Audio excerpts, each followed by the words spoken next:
எதுக்கு நீ இவ்வளோ சந்தோஷப்படுற? சஞ்சய்க்கு கல்யாணம் ஆயிருக்கு, அவ்வளோதானே? அது என்ன, அந்த பொண்ணுக்கு சஞ்சயை கல்யாணம் பண்ணி வைக்கலன்னு உன் மூஞ்சி அப்படியே மாறுது. சஞ்சயை கல்யாணம் பண்ணி வச்சுன்னு ரொம்ப சந்தோஷமாயிட்ட. சஞ்சய் மேலே என்ன உனக்கு அவ்வளோ அக்கறை? என்ன பேசுற கிரிஷ்? எனக்கு சஞ்சய் சார் மேலே அக்கறை இருக்காதா? அவர் என் மேலே எவ்வளோ அக்கறையாக எல்லாம் சொல்லுவார் தெரியுமா? இப்போ வேணா நான் உன்னை கல்யாணம் பண்ணிட்டு உன்னோட ஒய்ஃபாக இருக்கலாம். ஆனால் அதுக்கு முன்னாடி நான் அவர்கிட்ட தானே வேலை செஞ்சேன். ரொம்ப கேரிங்காக, ரொம்ப ஜெனியூன் பர்சனாக இருப்பார். அதனாலேயே எனக்கு அவரை ரொம்ப பிடிக்கும். ஏன், நான் இப்போ உன்னை நல்லா பார்த்துக்கிறது இல்லையா? நானும் தானே ஜெனியூன் பர்சன். அண்ணா, நீ என்ன சொல்லிட்டு இருக்க? அண்ணி என்ன சொல்கிறாங்க? அண்ணி சொல்கிறது வேற, நீ சொல்கிறது வேற. இதில் என்ன வேற? நானும் அவளை நல்லா தானே பார்த்துக்கிறேன், கேரிங்காக தானே இருக்கேன். அவகிட்ட ஜெனியூனாக தான் பேசுகிறேன். இதுக்கு மேலே நான் என்ன பண்ணணும்?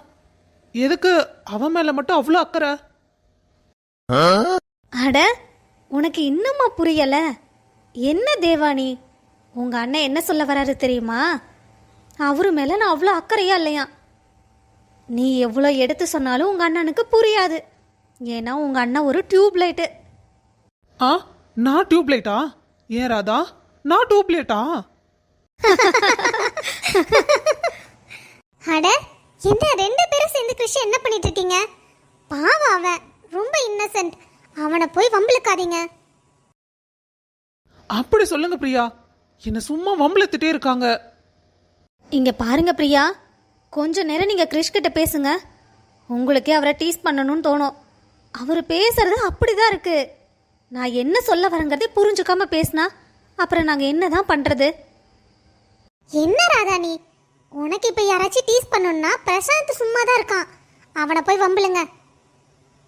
பிரியாக்கா, உங்களுக்கு என்ன அண்ணன் மேல அவ்வளோ கோவம்? ஐயோ தேவா, எனக்கு பிரசாந்த் மேல கோவம்லாம் இல்லை. அவங்கிட்ட கொஞ்ச நேரம் பேசினாலே போதும், எனக்கு மண்டை சூடாகி டென்ஷன் ஆயிடும். கிருஷி எவ்வளவோ தேவலை.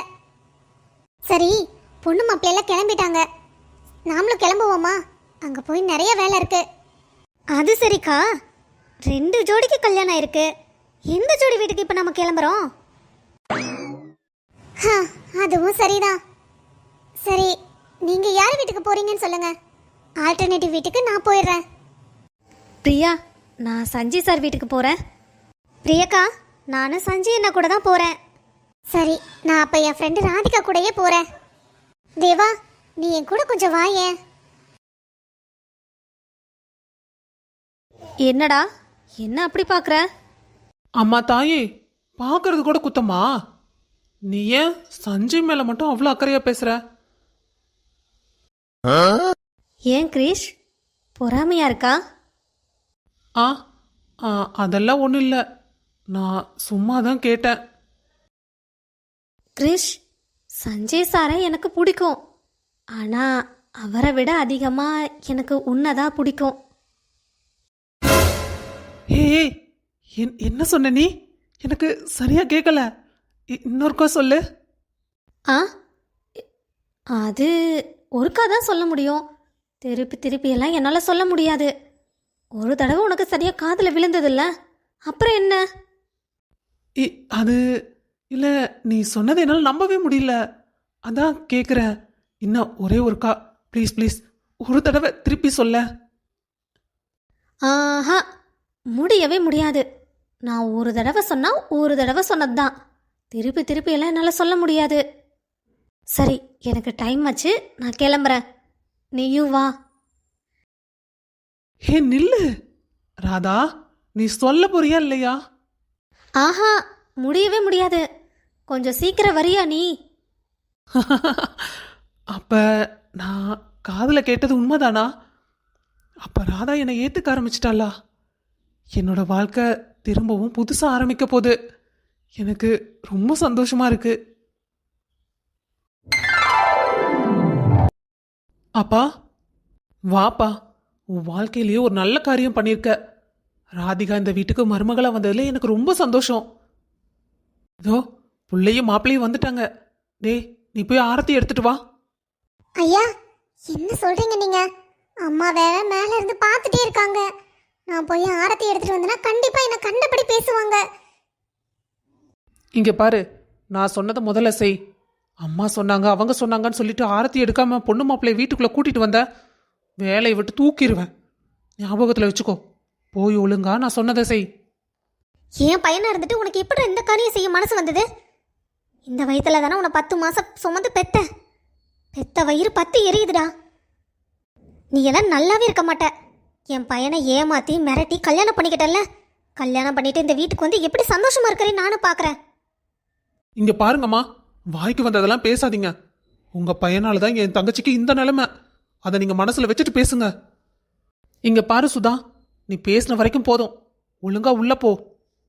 எப்ப பாரு என்னையே சொல்லிட்டுங்க. உங்க பையன் பண்ணது தப்பா உங்களுக்கு படவே இல்லையா? நான் உன்னை வாயை மூடிட்டு உள்ள போன்னு சொன்னேன். எதுவா இருந்தாலும் வீட்டுக்குள்ள வந்து அப்புறம் பேசிக்கலாம். நம்ம குடும்ப விஷயம் வெளியே இருக்க 4 பேர்த்துக்கு தெரிய வேண்டாம். முதல்ல நீ உள்ள போ. இங்க பாருப்பா, நீ எதை பத்தியும் கவலைப்படாத. ராதிகா இனிமேலும் உங்க வீட்டு பொண்ணு கிடையாது. அவ என்னோட பொண்ணு. இந்த வீட்டோட கொலை விளக்கு. அவளை நாங்க நல்லபடியா பாத்துக்குவோம். எதை பத்தியும் நீ கவலைப்படாத. ஆமா ஆமா, கொலை விளக்கு வரட்டும். வீட்டுக்குள்ள வந்ததுக்கு அப்புறம் தான் இந்த சுதா யாருன்னே அவளுக்கு தெரியும். மாமா, அவளுக்கு சப்போர்ட்டா நீங்க இருக்கிறத பார்க்கல எனக்கு ரொம்ப சந்தோஷமா இருக்கு. எங்க அப்பா இருந்த வரைக்கும் கூட அவளுக்கு தான் எப்பவும் சப்போர்ட்டா ஆதரவா இருப்பாரு. ஆனா அப்பா அம்மா தவறுனதுக்கு அப்புறம் நான் தான் எல்லா விதத்துலயும் அவளுக்கு சப்போர்ட்டா இருக்கேன். ஆனா இனிமே எனக்கு எந்த கவலையும் இல்லை. என் அப்பா இடத்துல நீங்க இருக்கீங்க.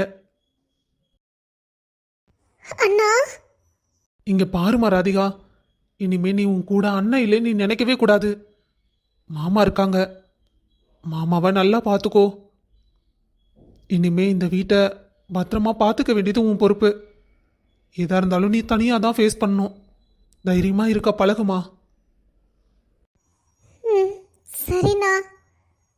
சரிம்மா, நான் கிளம்புறேன். நில்லுப்பா, நீ என்ன மாமா இல்லை நீங்கள் எங்களுக்கு அப்பான்னு சொல்லிட்டு அப்பா வீட்டுக்கு வந்துட்டு உள்ளே வரான் போவியா? நீ உள்ளே வந்துட்டு தான் போகணும், சரியா? இல்லை மாமா, என் தங்கச்சிய பத்திரமா இங்கேயே விட்டுட்டு போகிறேன். நீங்கள் அவளை பத்திரமா பார்த்துக்கோங்க. நான் அப்பப்போ கண்டிப்பாக வரோம். கவலைப்படாதம்மா. உனக்கு 1க்கு 2 அண்ணன் இருக்கும். உன்னை கை தாங்களா தூக்கி விடுறக்கு. எதை பற்றியும் நீ கவலைப்படாத, சரியா? சரிண்ணா. நான் வரேன் மாமா. வரேம்மா. சரிப்பா.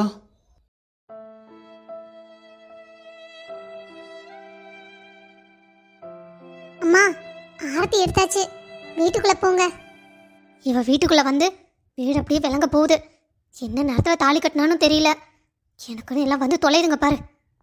அதிகா, அழாதம்மா. நீ அழாம சிரிச்சுட்டே வந்தாதான் லக்ஷ்மி கடாச்சமே இந்த வீட்டுக்குள்ள வந்த மாதிரி இருக்கும்.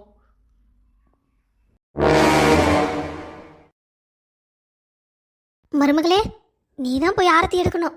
போ. கொழுந்தனாரே, அவ்வளோ சீக்கிரம்லாம் ஆரத்தி எடுக்க முடியாது.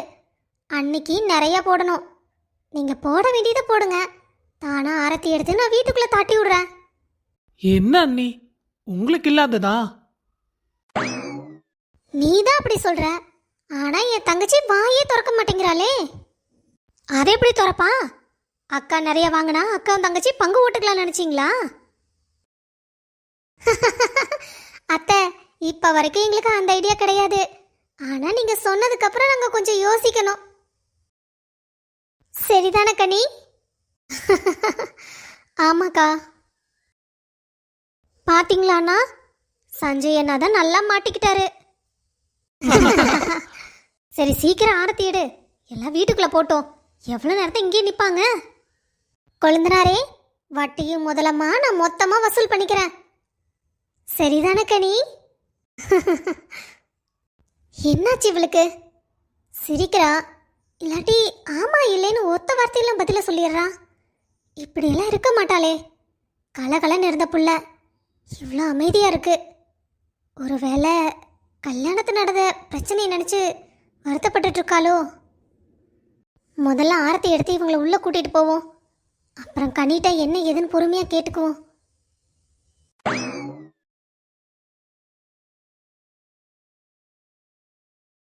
சரி, நீங்க உள்ள போங்க. நான் ஆரத்தியை கீழே கொட்டிட்டு வரேன். சரி அண்ணி. அம்மா தேவா, சொல்லுங்கம்மா. உங்க அண்ணனையும் அண்ணியும் வீட்டுக்கு கூட்டிட்டு வா. ம், சரிம்மா.